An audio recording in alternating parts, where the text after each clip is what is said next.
Hey guys, welcome back to episode 4 of the Tipsy Hour. Super exciting, we've made it this far. Today, we have our wine to drink because why not? Why not? And I think Shaneck's glasses are the best, but also you're welcome for that Christmas present because that looks great. I know, aren't they so cute? I love those glasses. My favorite things. They're great. Love them. Yes. All right, guys. So today we are talking about all things family and growing up. And kind of what brought this on was Encanto and breaking those, generational traumas, along with Euphoria and how people are going to school and what that's looking like for them. So who wants to kick us off? I think what's so funny about Encanto, and I'll always say this, first of all, like the first time I watched Encanto, I think I was like more thinking about like Lin-Manuel Miranda, and I really, really was excited about the songs. And it was so interesting because as I was going through it, I'm going, oh my God, like, whew, way to call us all out. And what was so interesting to me is like my white Jewish husband to this day still thinks it's not the best thing ever. He's like, it was fine. No, how could he? Encanto is so good. I will say, when I first watched it, I agree with you, Shearly. I was a little bit like, oh, that was it? But then TikTok got to me. We Don't Talk About Bruno has been playing nonstop for weeks now, and I've watched it like 6 times, and it's probably one of my new favorites. And I think it's just because, even though totally different situations, but I feel like I can definitely relate to the movie a little bit with the whole. A little bit. Would you say it's a lot?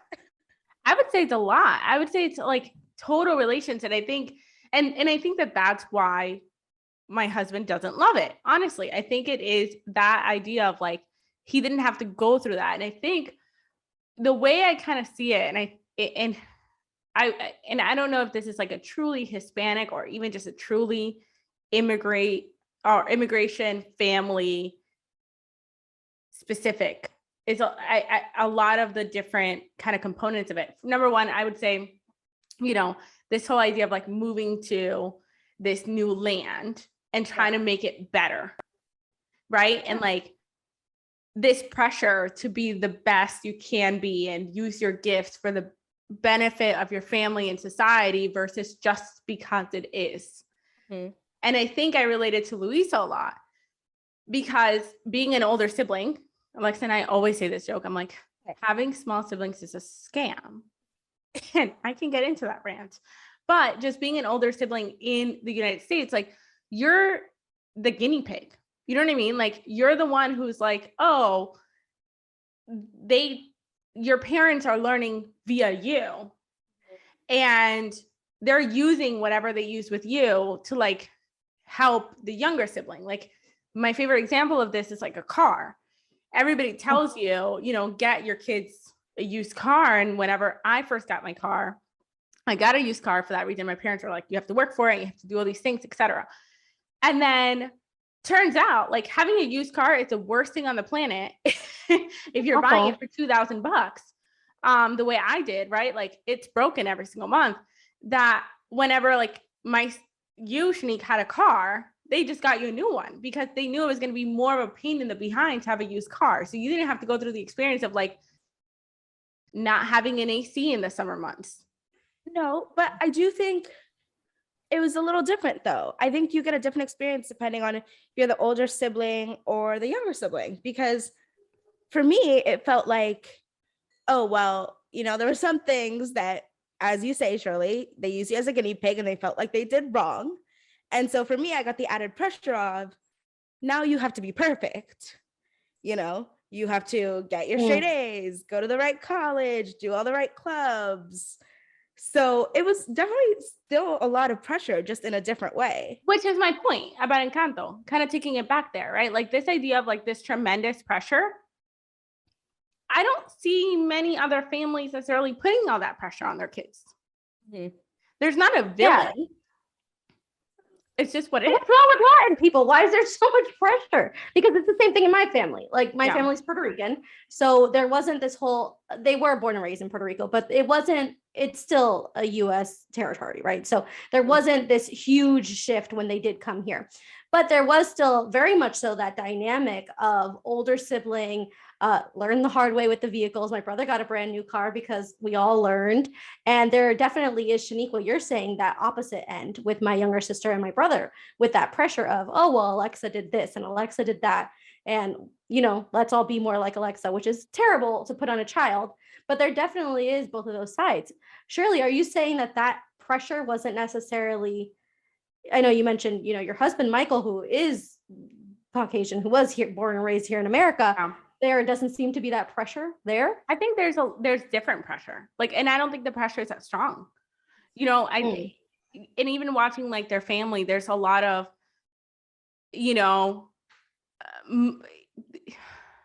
I wouldn't call it babying. I don't think that's the word at all, but there's a lot of like, you can rely on your family for stuff versus I think for me and like the way I grew up, it's like, yeah, they were there, but it wasn't like they were doing it for me. And again, I think that's a wrong word because it's not what they're doing, but it's not like I'm even asking them to do it. It's like, oh, I need a car, so therefore I need a job. Like there was no conversation before that of like, hey dad, at 16, I'm going to need a car. In fact, my dad said, why? There's buses. You know what I mean? So it was like, obviously I need a job. And then from there, I needed to go to college. Obviously I couldn't apply to schools that I couldn't afford, like much less thinking about my parents being able to afford it. It was like, I can't afford to go to Harvard, so I'm not going to apply to Harvard. And then you get to college and you're like, okay, now I need 2 jobs to like afford college. Like, so there wasn't ever, I guess, like the conversation of, are my parents going to pay for this or pay for that? Or are they going to pay for, prom or grad bash or the car or whatever? Like, I wasn't even necessarily asking them to pay for it because I knew it just wasn't the expectation. And I'm not saying that they ever told me that they weren't going to, because I don't think that's the case. And in fact, to this day, they always say that. They're always like, we would have if you asked, but you just never asked. And I feel like you're right, but why was I never comfortable asking?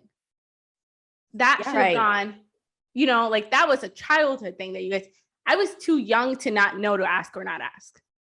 But I look at Michael, I look at, his siblings, they're okay asking. It is a normal part of life. It is not looked down upon. It is not, it is just normal. And it wasn't normal to me. Yeah. Well, I can't relate to that.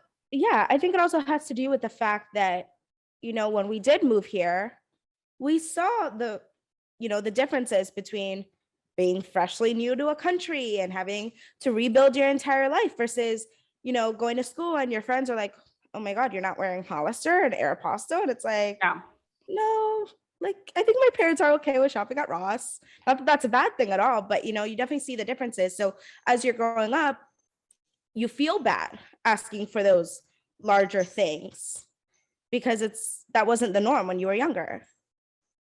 Yeah, I guess that's it. I think there is merit to that because I knew that there were things that my parents would do, but anything extra, I automatically thought I was responsible for.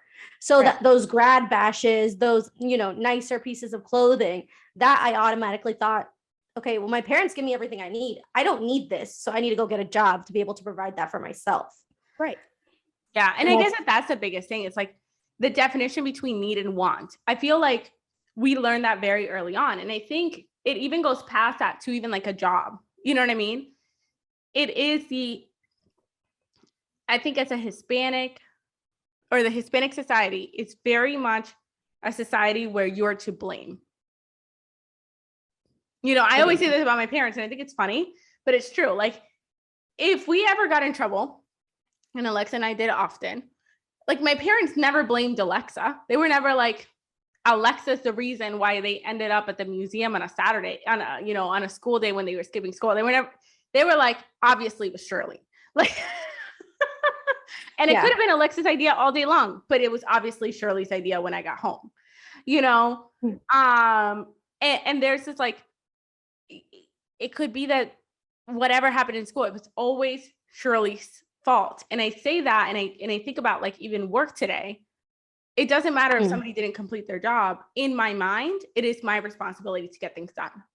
Although, Shearly, I think that's more of a you problem, because I had the opposite effect. What? Our parents to me were like, oh, it couldn't have been Shanique's fault. Who have you been hanging around with? I was never the culprit. So I think, that's funny. That's a you problem. Maybe Alexa, older what about sibling. you? For me, it was me. Even if it was somebody else's idea, it always came down to you have final decision over your life. Yeah. Like it doesn't matter what's going on around you. It's that, you know, phrase that everyone uses all the time. If someone's going to jump off a bridge, are you going to do it too? No, I'm not. But it looks fun and I really want to. So if it looks safe, maybe I will. You know, but so my parents very much had that perspective. They were like, you're not going to be surrounded by the best people all the time because that's not how life works. That's not how the world is. But you have final say. And if you're making that final judgment call, then you're the problem. Right. So yeah, it very much funny. is you're the problem based. Right. Which is so funny because then I think about like my niece, right? And they're always like, oh, whenever she does bad things or whenever she's hanging out with the wrong crowd, they're like, wow, you know, the crowd that she's hanging out with is not the best. And they're influencing her. And it's like, to your point, Alexa, like in high school, I was pretty uninfluenceable. You know, if I think back to my high school, everybody was doing weed and doing whatever. And I wasn't, because screw you. Why would I want to? I don't want to do that. So I'm not going to. Right. But, you know, I think there's also a lot more pressure now, which kind of takes us into that whole then versus now conversation. Because, yes, there was that pressure back then. Don't get me wrong. Surely in our friend group, there were definitely people who were doing drugs. And we just never wanted to or did it because it just wasn't something that we were interested in. And there definitely was that high level of willpower. And willpower is even a term that I don't necessarily think I'd use because, again, I didn't want to. So it's not that I was trying to stop myself from doing it. It's that there was just really no interest there. But I think now fitting in, I think back to my little sister, and she's 10 years younger than me. So her growing up is very different from me growing up. And and I feel like such an old lady saying this, but this whole like Snapchat, Instagram culture, obviously there was portions of it growing up for us, but I think it's just amplified so much more now that it does worry me for her. And I do see her even, I don't want to say slipping into because it's nothing extremely dangerous, but she definitely is more open to things that I was just like closed off from, not doing, not interested in. And I think that has a lot to do with, yes, who you surround yourself with, but also the times. I feel like the times are changing and more is kind of expected from young people, which and I was just going to say, like, I still remember the days when I was like clicking out of the web app whenever I clicked on it, because God forbid I opened that and now my dad was going to charge $100 for like, you know what I mean? Like call me after 7 p.m. on a weekday because that's my free minutes. You know, I still remember those days. So to your point, yes, we had that later on, but like really much later on. And it wasn't as prominent. We didn't have it in our devices. Like I had to go home to get on MSN. Right. You know, I wasn't at school. Well, going back to Alexa's point with, you know, people growing up now and social media, it's like such a crazy influence that even me, who I'm like, I feel old compared to everybody out there, I definitely still fall into it sometimes, you know, like I spend so many hours on TikTok. Now there's all these crazy like filters that you can use. And like, I fell for one. I'm literally going and dyeing my hair tomorrow because this filter that I put on, I was like, oh, I look so much better with it. So like, imagine if that's literally your entire life and you've grown up with it from the moment you could use a phone or a tablet. Wait, what are you dyeing your hair to? Just a darker color, just pitch black. It's not like I'm going crazy. No, going for a redhead look, but still. Do you not remember my pitch black? Are you doing the red one? Because the red one almost got me. I was like, would I look great as a redhead? I don't know. It gets you. And so it does. If you're young and you don't know any better, like it's not the dyeing your hair filter that's going to get you. It's the one that's like oh, go get your nose done and put all these piercings in and look how great this face tattoo looks on you. Yeah.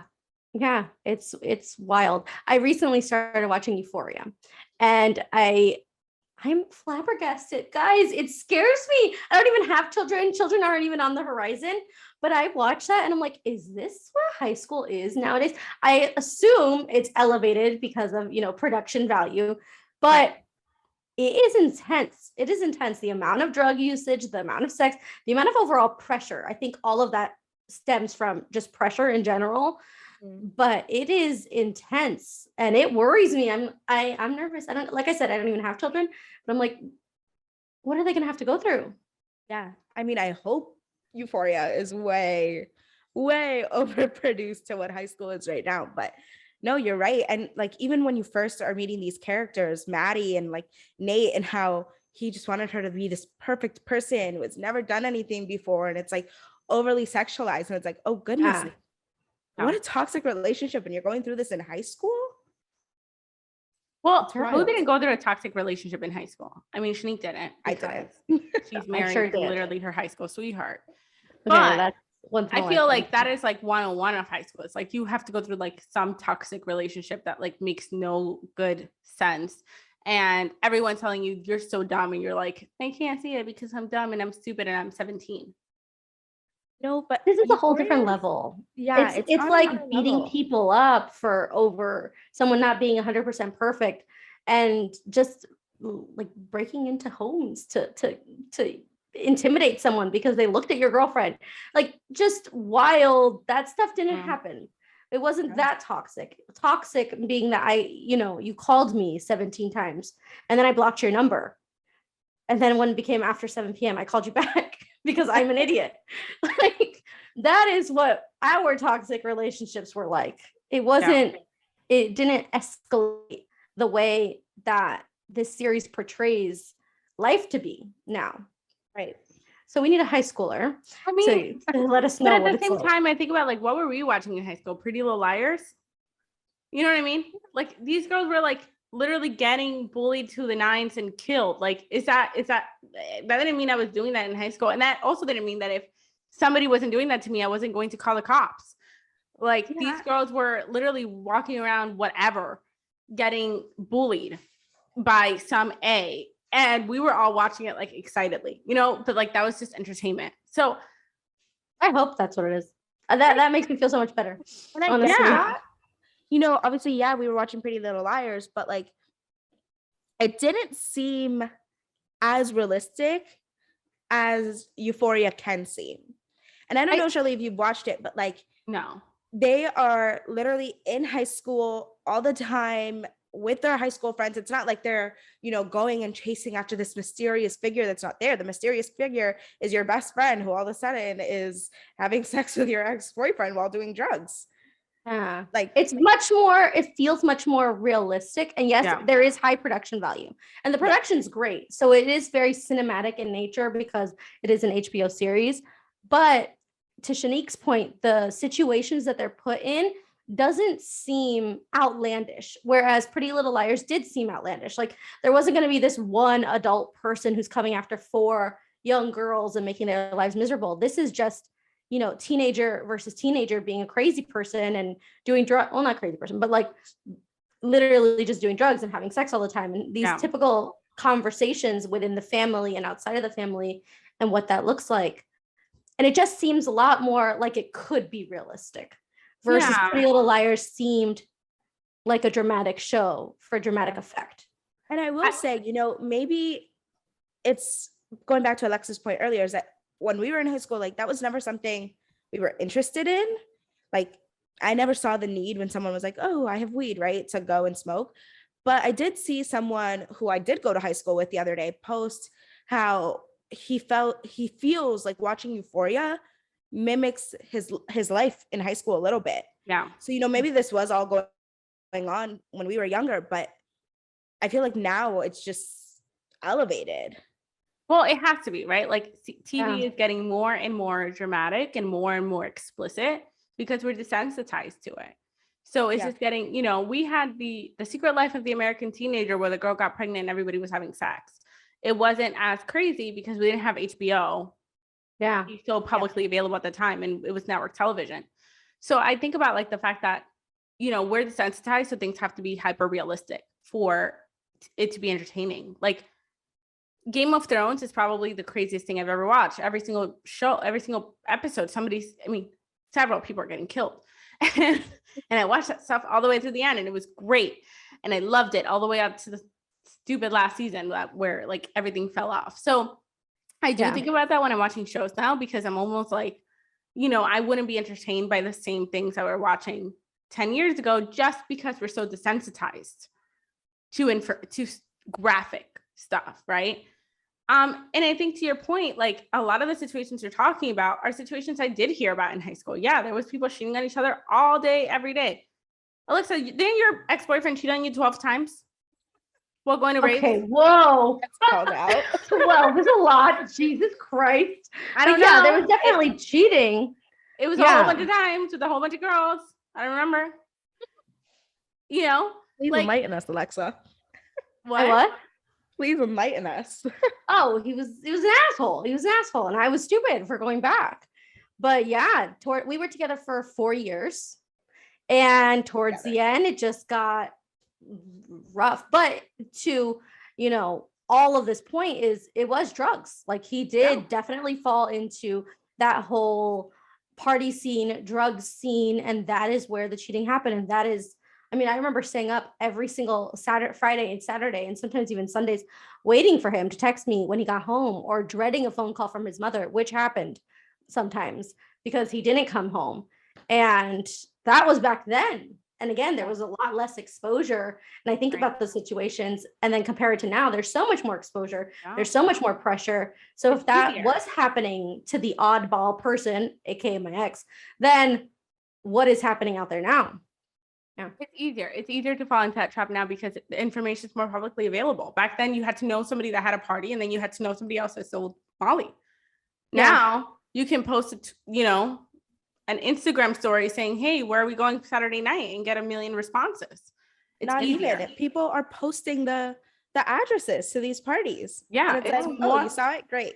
Going. It's more accessible. But is it always happening? Yeah. I remember staying up with Alexa when we were both not going out, having what we called night overs, where we were just sitting on the phone all night long, literally saying, how do we pull him out of this situation?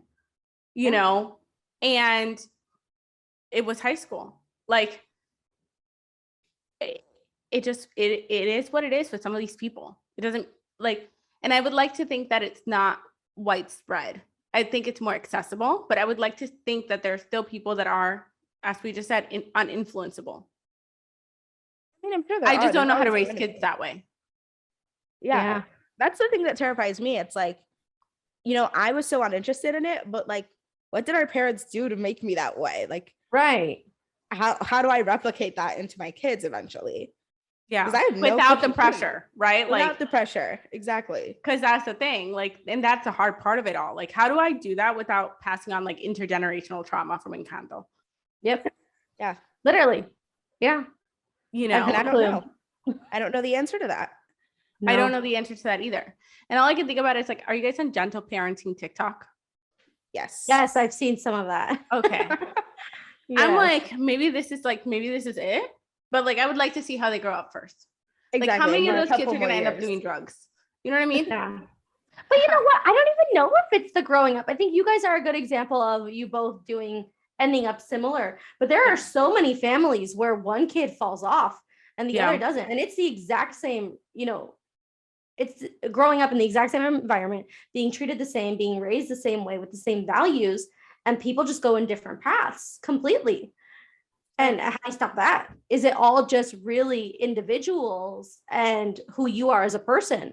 Of course, I think your environment, your family, and your values, or the values that you've learned influence that. But what happens to the families where kids go in completely different directions? Which parenting is right? Do you do it again because one kid came out good? Or do you not it's like a 50-50 chance. Yeah. Yeah. I saw something the other day. It was kids, what was it? Like kids don't come. It was something like about you not forming your kids, but it was like basically kids only come through you, not from you, something along those lines, you know? And it was like, there is a lot of things that individualistic makes a kid separate, and you may want to stay and plan out their life. And realistically, none of that's going to happen. And I do hear that, because you're right, Alexa, like why are there two kids in the same household doing two separate things? But then I think about like our dad, Shaneck, and you know, my dad was like, came from a household with 3 children where his dad left. And I mean, I'm pretty sure my grandfather's still having babies right now. He has like, I don't even know how many kids.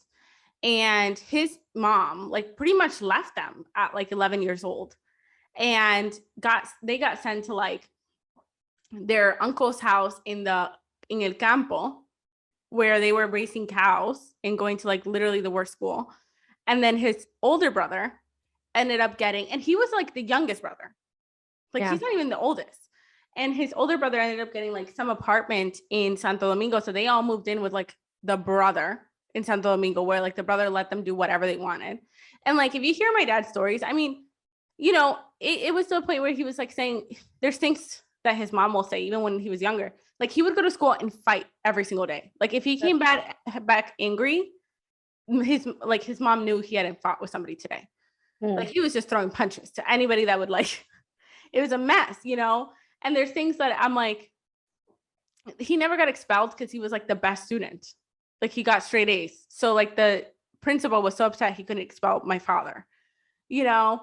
And then I think about like in high school, he was like, getting arrested for driving drunk and you would think like, this man's out of his mind and he's going to end up in the gutter. And like, no, he literally moved his whole family. He formed a company, made money, sold said company, moved his whole family to America, and is now currently in a really, really good job with a really, really great company, doing really, really well for himself.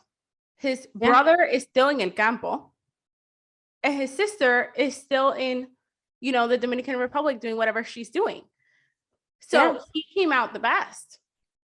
And he was literally the worst kid. Yeah. Well, that's horrifying. I mean, I think it also, like you said, it's not entirely how your parents raise you. I think it's also what motivation you have and what ambitions you have. You know, clearly somewhere along the way between fighting every single person that talked to him and moving here and creating this whole new life, something clicked and he was like, I'm going to go become a software engineer or whatever the heck he does now. And who knows what caused that, but you know, clearly something was there that made him think, I want something better of my life. Yeah, I just wonder, like, I think the thing that gets me is he always showed the aptitude for that, right? Like he was fighting and getting arrested, but he still had the best grades in school. So like, it's almost like, how does that happen? Are you trying to say it's okay to have a bad kid as long as they get good grades? I mean, they're going down the gutter and living in the streets, but they got an A and brought it home. All is well. I'm just saying, like, you know what I mean? Like, I don't know, because I don't. Hey, as long as he's not getting expelled. That's the bar. Don't get expelled and we're fine. If you mess up a few kids' faces, it's okay. Just don't get expelled. I just don't know. I don't know what that bar is. And I don't know what that bar is for kids. We'll have to have this discussion again in another 5 to 10 years and see what happens. Fill each other in. How's your kid doing? Did they kill a kid? Oh, but did they get an A? Then they're going to be fine. It's fine. Don't even worry about that one kid that has no foot. It's fine. They'll go to Harvard. They're good. Well, they'll have different pressure at that time. Yeah. But it's funny because I do think about him and like also the way that we were raised. And it's like, I don't know. I was never raised to be nice. I was raised to be assertive. I was raised to do good. And I was raised to build things and build businesses and like push forward and do whatever I wanted. the millennial Like, way. raised to stand up for myself Yeah. and definitely build things. I remember I had this one kid. I was young. I was in elementary school, probably in like second, third grade, and he would mess with me in school. I wouldn't call it bullying. Then again, I wouldn't really call anything bullying because different generations. But not that bullying doesn't exist. Let me, PSA that. I was gonna say Bullying that. does, and Now it's we're gonna definitely get a canceled. problem. But I never saw it as bullying. We were never raised to think if someone's picking on you, they're bullying you. It was just like, oh, they probably like you. And that's exactly what the story was with this kid. They would like kick my desk and like just shove things off, and I would just be terrible, like terrified. I wouldn't understand what was happening or why he was doing it because I was this good little kid that got straight A's. So I'd come home and cry about it to my mom and my dad. Yeah. And I will never forget that my dad, he literally said, Alexa, next time he does anything to you, you're going to turn around, you're going to punch him in the face. Like that, like just straight up. And I'm this tiny little girl who like gets straight A's and cries. And I was like, what? I can't do that. Then I'm going to hurt him. And he was like, and what is he doing to you? Hurting you. So if you can't punch him, then I'm going to. And like knowing my father, I was like, oh, he's going to. Like, fuck, I better punch this kid, right? So before my daddy does. So this kid literally did it to me. And I kid you not, I started to cry. And I gave the weakest, saddest punch crying. Because I knew I had to punch him or my daddy was going to punch him. And as soon as I did it, I literally like broke down sobbing. The teacher sees this, calls me, and said, Alexa, why would you hit him? And I was like, my dad told me to. No. Which of course led to a meeting with the principal and my parents where I had to say, Daddy told me to punch that kid. And I still will never forget it. And I cried and I was embarrassed and I felt terrible about it for weeks because I hit that kid and I hurt him. Meanwhile, he's been hitting me and hurting me for a year, but like that didn't matter. I had to do this, right? So that whole like stand up for yourself, assert yourself, even when I didn't want to, and I thought it was wrong. Now, mind you, this is obviously the very wrong way to go about this. You should never tell your kids to hit someone. Yeah. but that was very much what was, expected. It was, no, you're not going to let someone walk all over you. You're going to stand up for yourself. And it was the wrong way to do so. However, now I don't let people run over me. It's so funny because like, and I think like that story is like what defines Alexa versus Shearly. Because I punched a kid. My parents didn't tell me to. He bothered me when I was like in second. Sorry, Eduardo. He when I was like, and I punched him so hard it broke like through his skin, and he was bleeding all over his mouth. And he went all to like the teeth. Shearly hurt me, and I was like, tattletale. Why would you say something? What? Why would he say something? I was like, are you a boy? Like, could I'm be. a girl. Like, a girl hit you. A girl beat you up, you idiot. Either way, so my parents had to go to the school principal and have that conversation. And yeah, I don't even know how they got me out of it because I didn't get in trouble. So they did say something and they did get me out of it. I probably should have gotten suspension.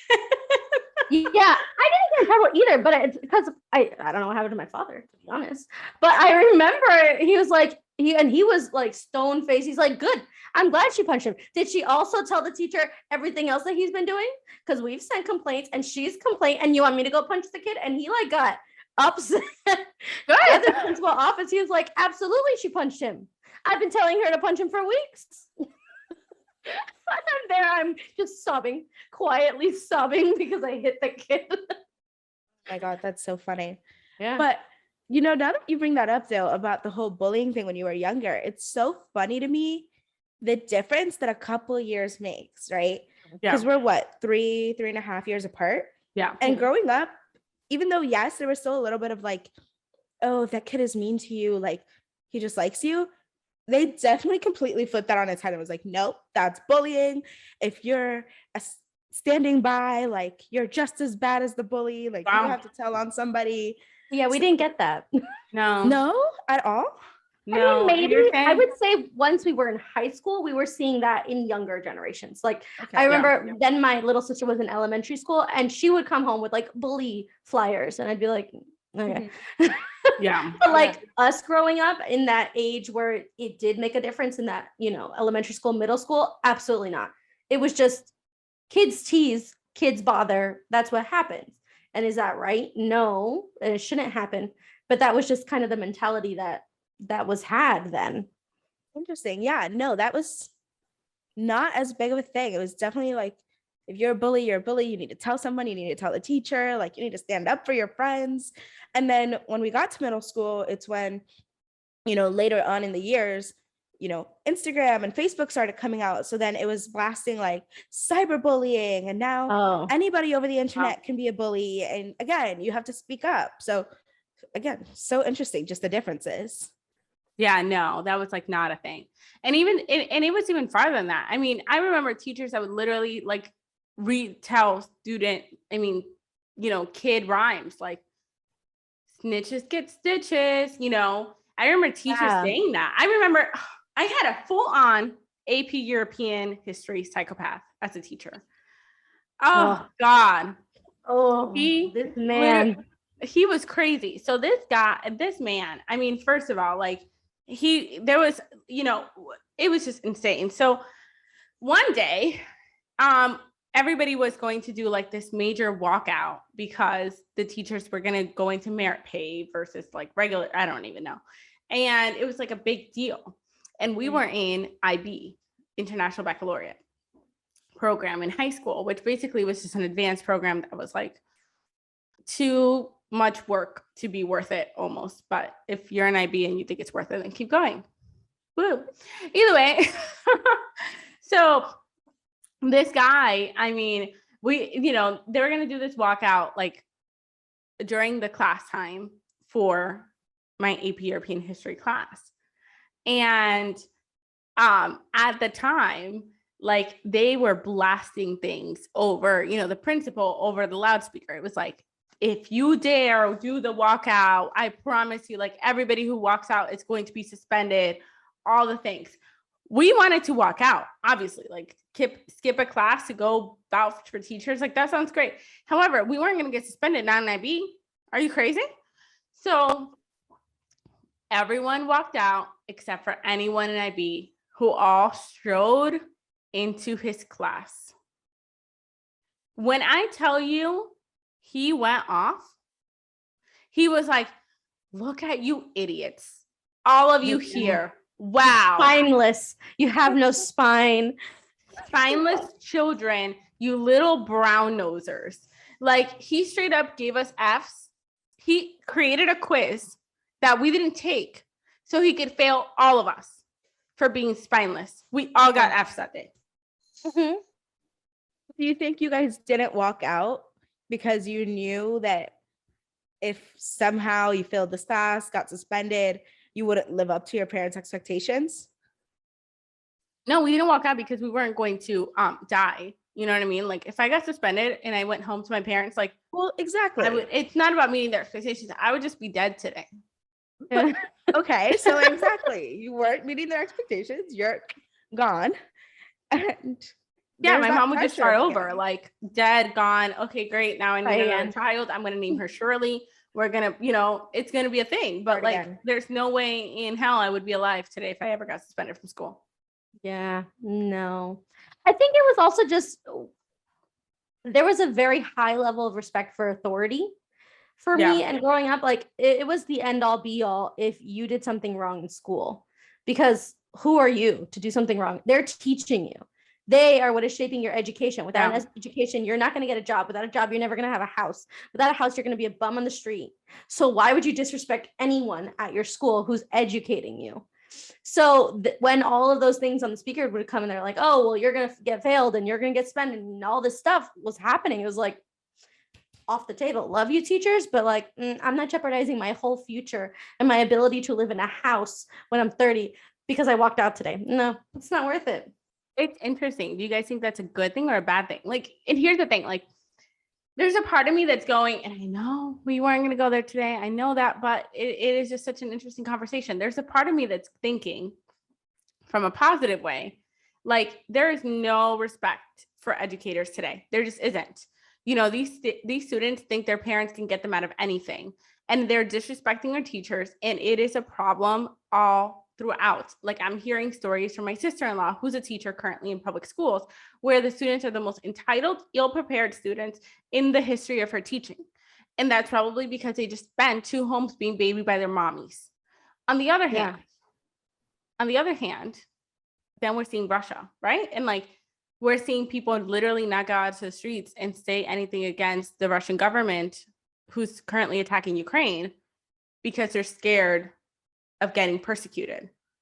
And like, to be fair, I would be too. I would be at home. Like, I'm not even going to lie and pretend I'm going to go out to the streets to fight for another country, because I just wouldn't. Yeah, I think it's just so completely different, with at home, you know that no matter what happens, your parents are going to have your back. When there's warfare and you're just a pawn, nobody has your back. So there are things that you stand up for, knowing that you have support behind you. And there are things that, even if you stand up for alone, it's just a drop in the pond. Well, right? but that's my thing, right? Like, like at home, I know my mom isn't really going to kill me. I mean, I don't know that, you know what I mean? Like, I'm not 100% sure of that, but it's like a 50-50, like, she might kill me, she might not. I don't want to take the chance.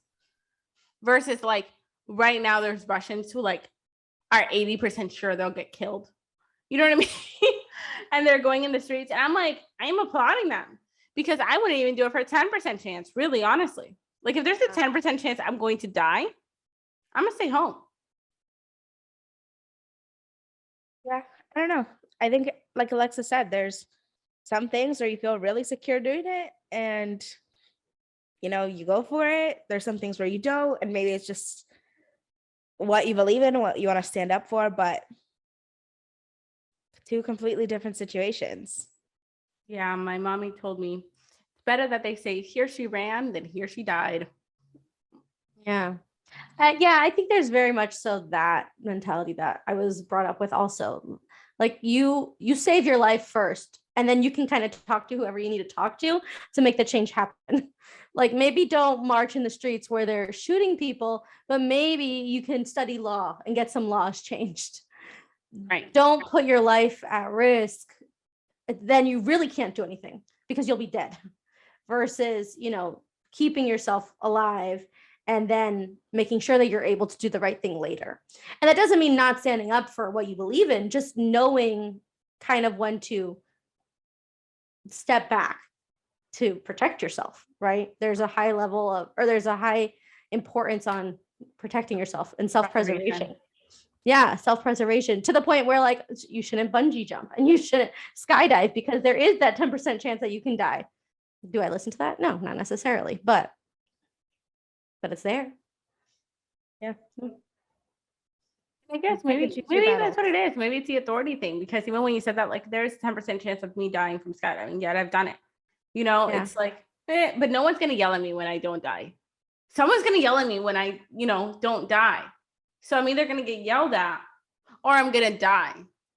Either way, I don't want it. Yeah. Then you just hide. Hide and pray for a better day. Which is exactly what I would do in all of those conditions. Yeah. No, but all jokes aside, I really do hope that everything ends up well, and that this doesn't become more deadly than it already has been. Yeah. Yeah. Well, going back to Euphoria versus Encanto. Going all the way back there. Going all the way back there. Full circle. Well, Shearly, you're going to have to watch Euphoria, at least a couple of episodes, and follow up with us on what you think, because it's definitely interesting. I'll also be asking my sister questions. Is this all real? Because I need to know. And if it is, you got to stop doing it. Yes, you need to come back and report. I would love to know what she thinks, like, especially because she's going through it right now. Yeah, we'll have to come back with follow-ups. Is it weird to have a sibling that's like 10 years younger and it's literally going through this right now? It's not weird. Weird isn't the word. I think it's just It's difficult when you are younger because then there's a lot of things that aren't relatable anymore. So, when I'm in high school versus she's in elementary school, those conversations, like a high schooler doesn't want to ask about how you're doing with your ABCs. I don't care. I want to go to that party tonight. I think now as an adult, I am, that relationship is able to be formed because she's going through experiences that I can relate to, like having, first boyfriends, like having first crushes and first heartbreaks and going to driver's ed training and picking classes and looking at colleges. All of those things are now relatable to me in that whole like life experience perspective versus just that kind of bare minimum of here you are as growing as a human versus as actually turning into a person with a personality. So now that we're older, there's a lot more things to relate to. And I do find it's difficult sometimes, I will say, because there is that age difference. It's like, where do you border on sister versus parent? Now, I never treat myself as her parent because I'm not her parent, right? Yeah. But there are situations where she'll tell me something and I'll be like, the instinct in me says, okay, no, take a step back. Don't do that. This is what you're going to do instead because of whatever. But then I think, is that how a sister would react or is that how a mother would react? Right. And as her sister, I don't want to be so rash that I'm not that person that she can come to anymore. Right. As my mother wasn't when I was in high school. I wouldn't be telling my mom that kind of stuff in high school. Would I have told my older sister? Probably. So it's difficult because I have to kind of tread that fine line. Yeah, I saw that face. I saw that face. Why wouldn't you tell an older sister, Shaneck? Because you acted like a parent. Exactly for that exact reason. If I told you anything, you instantly acted like a parent. Even to the point where when you first met Nathan, like we weren't even together. We were literally just friends at that point, and you were such an asshole. So of course, when I was like, oh, I actually like this kid, you were the last person I was going to go and tell. And you still act like that today. I just asked him who he was. No. You did not. You're an asshole. And to this day, you still do that, to be clear. So you're lucky I'm talking to you now. I still do what? Try to be a parent. I'm sorry that you make dumb decisions and I call you out on them. No. Well, I think that's different also. I think like Shearly, you make dumb decisions and I call you out on them. And when I make dumb decisions, you call me out on it. I think there's a fine line between, I care about you as a friend, as a sister, because I think of you, Shearly, as a sister, obviously, but I would not talk to you the way I would talk to my kid. I think there's definitely a differentiation. If you're doing something stupid, I'd be like, yeah, this is stupid because of this and this and this, but go have fun. Versus my kid, I'd be like, this is stupid and you're not going to do that. In fact, give me your phone, you're grounded, right? Because like I have to stop you immediately. So I think that the way you react to things will either stop people from telling you them or they'll take what you say, with a grain of salt or kind of always be there in the background and still make their decisions. But the next time they do something or they have a follow-up to whatever they're talking about, they'll still come back to you and tell you about it. And that's what I want my sister to do. Like, I never want my sister to write me off as that person who is just, so brash and so overboard that she doesn't want to tell me anything because I'm just always going to overreact the way my mother would have. And I guess that's the difference. You're not in trouble when I know it. But like, for example, Alexa is peep quiet when she's doing things that are wrong. Peep quiet when she doesn't want me to convince her out of it. She's like, what are you doing, Alexa, tonight? Oh, I'm doing nothing. Really? Nothing where? Because it sounds like you're going somewhere right now. Oh, nothing, to my mother's. And then the next day she'll be like, oh, so by the way, I did this and this and this and that. And I know how you're going to react, but I didn't anyways. And it's like, really? I knew it. I freaking knew it. But the difference is... Maybe you're the problem, Shearly. Yeah, the problem is you, Shearly. Congratulations. You just figured this out. We've learned this again. The difference is that with Alexa, well, I don't know, maybe you do go and tattle on her to her mother, but I know for a fact, if I were to tell you something that is way out there, the first thing you would do is call your father and put us on a 3-way call and tell on me. But at the same time, I would do it on 3-way call with you. I'm not talking behind your back. It doesn't matter if you're talking behind my back or not. You're still telling you, not her father. If she wanted her father to know, she'd tell him. Okay, but what if she's doing something so out there that it could jeopardize her life, and I know she's not gonna listen to me. I'm literally never doing something so out there. Have you met me? I don't leave my house. Whatever. Exactly. I am just saying, it is still my responsibility to make sure you're safe. And if you're not, then I'm gonna tell him at least with you on the phone, so I'm not talking behind your back. Yeah. And I will say that there are things that when my sister says something, I'm like, absolutely not. Like, well, who do you think you are? Like, what are you doing? Like, what? No.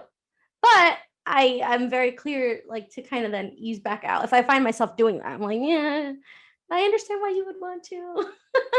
No, the fuck I don't. But either way, why we shouldn't do it is because I had this one friend who did that and she died.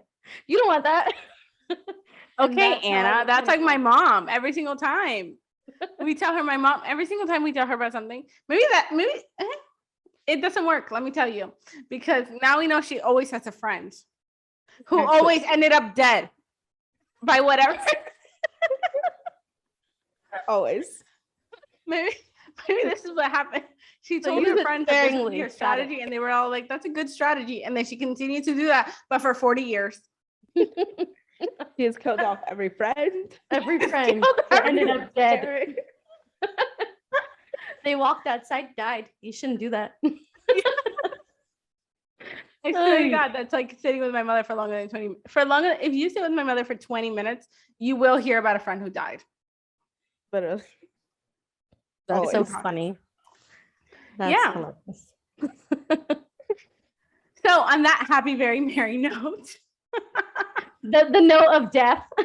The note Maybe of death. The note of parenting. Let's go with that angle. On the note of parenting, we'll just have to, continue this conversation in another 5 to 10 years and see how our kids are doing, if they're killing any kids, if they're getting straight A's, and if they're doing drugs and being bad.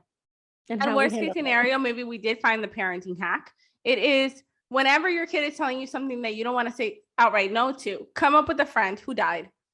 And that friend will be your example. Maybe that's what works. Yes. Words from the Tipsy Hour. All right, guys. Well, thanks for joining us today, and we'll see you guys next week. Guys, follow, and cheers.